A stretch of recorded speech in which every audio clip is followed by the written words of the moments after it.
Hi friends, welcome back to our channel. Wharton innings by Tilak Varma దగ్గరుండి match అయితే గెలిపించిండు. So overall చూసుకుంటే మరి తిలక్ వర్మ దగ్గర నుంచి అయితే చాలా బెటర్ నాకైతే మనకైతే కనబడేది. ఒంటి చేత్తో మ్యాచ్ అయితే గెలిపించిండు అక్కడ. మరోవైపు అక్కడ చూసుకుంటే మరి జో ఫ్రాడ్చర్ కానీ మార్క్వుడ్ కానీ వాళ్ళ బౌలింగ్లో ప్రతి ఒక్క బ్యాట్స్మెన్ కూడా ఇబ్బంది అయితే పడ్డారు. బట్ తిలక్ వర్మ ఒక్కడు అక్కడ తిలక్ వర్మ కొట్టిన 5 సిక్స్లలో 4 సిక్స్లు జో ఫ్రాడ్చర్ బౌలింగ్లోనే కొట్టిండు. సో అంత క్లాస్ అయితే మనకైతే కనబడేది. ప్యూర్ క్లాస్ అని చెప్పుకోవచ్చు అక్కడ తిలక్ వర్మ దగ్గర నుంచి. సిచ్యువేషన్ తగ్గట్టు మరి మ్యాచ్ అయితే అక్కడ అకాంప్లిష్ అయితే చేసుకున్నారని చెప్పుకోవచ్చు. సో ఓవరాల్గా చూసుకుంటే చాలా బ్రిలియంట్ నాకని చెప్పుకోవచ్చు. తిలక్ వర్మ గత 4 ఇన్నింగ్స్లో చూసుకుంటే ఒక్కసారి కూడా తనైతే అవుట్ కాలేడు.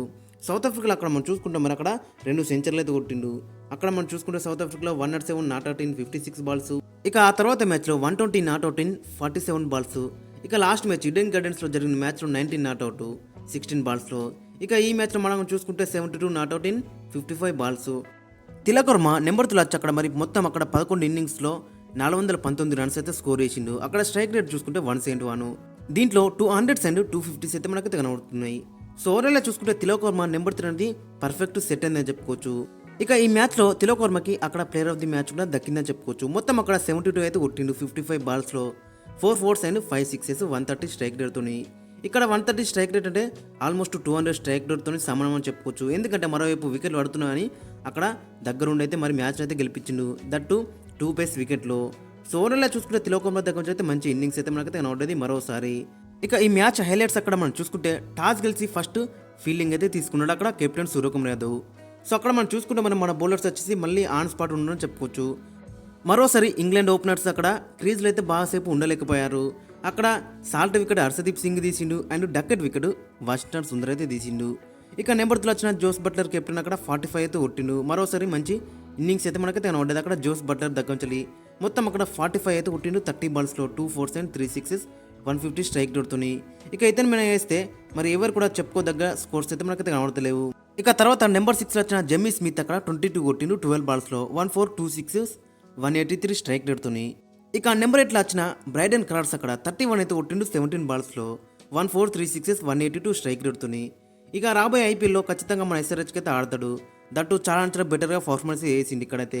ఇలాంటి స్లోయర్ పిచ్లో కూడా మరి 31 అయితే కొట్టిండు 17 బాల్స్లో, 1 4 3 6s, 182 స్ట్రైక్ రేట్తోని. ఇక బౌలింగ్లో కూడా చాలా ఎఫెక్టివ్గా మనకైతే కనబడుతున్నాడు. చూడాలి మరి అక్కడ ఐపీఎల్ ఏ విధంగా రాణిస్తున్నది మనకి చాలా ఇంట్రెస్టింగ్ కనబడుతుంది. బట్ ఓవరాల్గా చూసుకుంటే బ్యాట్తో కానీ బాల్తో కానీ చాలా మనకి ఎఫెక్టివ్గా కనబడుతున్నాడు. ఇక తర్వాత చూసుకుంటే మరి అక్కడ మొత్తం అక్కడ ఇంగ్లాండ్ 165 అయితే కొట్టిండు 9 వికెట్స్కి. ఇక తర్వాత మన బౌలింగ్లో అక్కడ మనం చూసుకుంటే హర్షదీప్ సింగ్ 1 వికెట్ తీసుకున్నాడు. బట్ ఫస్ట్ స్పెల్ అయితే చాలా బెటర్ రానిచ్చిండు. ఇక తర్వాత స్పెల్స్లో మాత్రం 2 many రన్స్ అయితే లీక్ చేసిండు. మొత్తం అక్కడ ఓవర్కైతే 10 అయితే ఇచ్చిండు. ఇక హార్దిక్ పాండ్యా 2 ఓవర్లు వేసిండు, 6 రన్లు ఇచ్చిండు, 1 వికెట్ అయితే తీసుకున్నాడు. లాస్ట్ మ్యాచ్ పోలిస్తే ఈ మ్యాచ్లో కొంచెం ఎఫెక్టివ్ మనకైతే కనబడ్డాడు.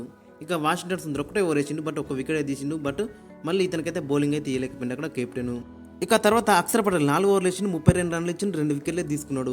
ఇక రవి బిష్ణు ఈ రోజు కూడా చాలా బ్రిలియంట్ బౌలింగ్ అయితే మనకైతే కనబడుతుంది. బట్ వికెట్ కాలంలో 1 వికెట్ కూడా కనబడతలేదు. ఇక వరుణ్ చక్రవర్తి 2 వికెట్లే తీసుకున్నాడు. మొత్తం 4 ఓవర్లు వేసిండు, 38 రన్స్ ఇచ్చిండు, 9.5 ఎకనంతోని. ఇక అభిషేక్ శర్మ 1 ఓవర్ వేసిండు, 12 రన్లు ఇచ్చిండు, 1 వికెట్ అయితే తీసుకున్నాడు, ఇంపార్టెంట్ వికెట్. సో ఓవర్లో చూసుకున్న మన బౌలర్స్ వచ్చేసి చాలా బెటర్ రానిచ్చిళ్ళు. ఇక తర్వాత మన బ్యాటింగ్లో కొంచెం మనకి ప్రాబ్లం అయితే కనబడ్డది. లాస్ట్ మ్యాచ్కి ఈ మ్యాచ్కి చూసుకుంటే మరి అక్కడ ఇద్దరు ఓపెనర్స్ కూడా చాలా డిసప్పాయింట్ చేసిళ్ళు. అక్కడ సంజు సామ్సన్ 5 కొట్టిండు 7 బాల్స్లో. జో ఫ్రాడ్చర్ పేస్కి అయితే కొంచెం అక్కడ బీట్ అయిందని చెప్పుకోవచ్చు. ఇక తర్వాత అక్కడ మనం చూసుకుంటే అభిషేక్ శర్మ 12 కొట్టిండు 6 బాల్స్లో, 3 4s. అక్కడ మార్కుడు పేస్కి అయితే కొంచెం బీట్ అయ్యి అక్కడ ఎల్బీడబ్ల్యూ రూపంలో అవుట్ అయిండు. ఇక ఆ తర్వాత నెంబర్ 3 వచ్చిన తిలక్ వర్మ మరి లాస్ట్ కొన్ని మ్యాచ్ అయితే గెలిపించిండు.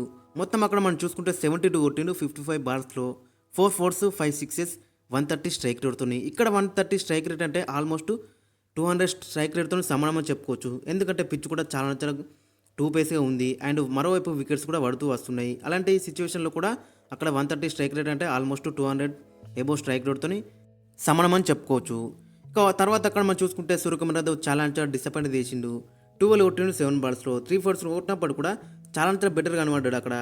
బట్ ఓవరాల్ చూసుకుంటే మరి అక్కడ బ్రైడెన్ క్రార్డ్స్కి అయితే అవుట్ అని చెప్పుకోవచ్చు. ఇక ధ్రువ్ జురేల్ కానీ హార్దిక్ పాండ్యా కానీ వీళ్ళిద్దరు కూడా చాలా డిసప్పాయింట్ చేసిళ్ళు. ఇక అక్కడ వాషింగ్టన్ సుందర్ మంచిగా రానిచ్చింది. అక్కడ 26 అయితే కొట్టిండు, ఇంపార్టెంట్ 26, 19 బాల్స్లో, 3 4s, 1 6s, 136 స్ట్రైక్ రేట్తోని. ఇక అక్షర్ పటేల్ కూడా 2 much డిసప్పాయింట్ చేసిండు. ఇక లాస్ట్లో హర్షదీప్ సింగ్ అండ్ రవి బిష్ణు అక్కడ క్రూషల్ రన్స్ అయితే స్కోర్ చేసిండు. అక్కడ హర్షదీప్ సింగ్ అక్కడ 6 రన్స్ స్కోర్ చేసిండు, 1 4 కొట్టిండు. అండ్ రవి బిష్ణు అక్కడ లాస్ట్ రాకుండా అక్కడ తిలక్ వర్మకి మంచి సపోర్ట్ ఇస్తూ అక్కడ 2 బౌండరీస్ అయితే కొట్టిండు. సో ఓవరాల్గా చూసుకుంటే చాలా బెటర్ మనకి ఇన్నింగ్స్ అయితే కనబడ్డది అక్కడ హర్షదీప్ సింగ్ అండ్ రవి బిష్ణోయ్ దగ్గర నుంచి అయితే. బట్ ఎనివే అక్కడ తిలక్ వర్మ అయితే ఒంటి చేత్తో మ్యాచ్ అయితే గెలిపించిన అని చెప్పుకోవచ్చు. లాస్ట్ రాకుండి తను 50 కంప్లీట్ చేసుకున్న కూడా తనైతే సెలబ్రేషన్ అయితే చేసుకోలేకపోయిండు. బట్ మ్యాచ్ కంప్లీట్ చేసినాకనే తన సెలబ్రేషన్ అయితే మనకైతే కనబడ్డది. సో ఆ విధంగా అయితే ఉంది తన మైండ్ సెట్ అనేది. చాలా ప్యూర్ క్లాస్ అని చెప్పుకోవచ్చు. మాస్టర్ మైండ్ అని చెప్పుకోవచ్చు అక్కడ తిలక్ వర్మ దగ్గర నుంచి. అండ్ రానున్న మ్యాచ్లో కూడా ఇదే పర్ఫార్మెన్స్ని కంటిన్యూ చేస్తే మాత్రం చాలా బెటర్ అయితే ఉంటుంది. అండ్ అక్కడ మనం ఛాంపియన్స్ ట్రోఫీ స్కోర్లో కూడా ఇతన్ని చూసే అవకాశం అయితే మనకు కనబడుతుంది. ఎందుకంటే ఇంకా అఫీషియల్గా ఇంకా ఏమైనా చేంజెస్ అయితే చేయొచ్చు. ఇంకా డెడ్ లైన్ అయితే ఉంది. సో కాబట్టి అకార్డింగ్ టు ది సిచ్యువేషన్ ఆడే ప్లేయర్స్ అయితే ఏ టీంకైనా అవసరం ఉంటుంది, ఏ ఫార్మేట్కైనా అవసరం ఉంటుంది. కాబట్టి మరి తిలక్ వర్మ లాంటి ప్లేయర్స్ ఏ ఫార్మేట్లో ఉన్నాయని చాలా బెటర్ అయితే ఉంటుంది. సో కాబట్టి అక్కడ మరి ఛాంపియన్స్ ట్రోఫీ స్కోర్లో కూడా మనం చూసే అవకాశం అయితే ఉంటుంది. మరి రానున్న మ్యాచెస్లో ఏ విధంగా పర్ఫార్మెన్స్ చేస్తే చూడాలి. మరి ఏ విధంగా రాణిస్తున్నది ఇంట్రెస్టింగ్ కనబడుతుంది. ఫ్రెండ్స్ మరి మీ ఒపీనియన్ అయితే కింద కామెంట్స్లో అయితే మెన్షన్ చేయండి. ఈ మ్యాచ్ గురించి మీరేమంటున్నారో.